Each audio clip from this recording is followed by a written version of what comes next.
Breaking news.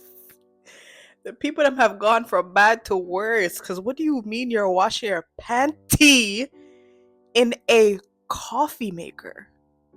Eh?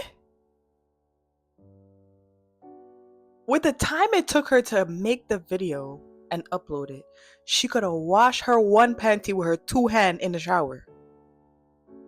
I don't understand how she even came up with the plan to put her underwear in a coffee maker.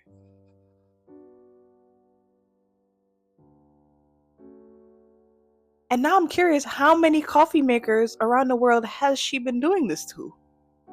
Thank God I don't drink coffee, but damn. What about all the unsuspecting victims who've been drinking coochie flavored coffee and don't know? Y'all, that's not funny. That's not funny. What if she has something? People don't even think of that. Like, what if she has like a disease? Bitches is reckless.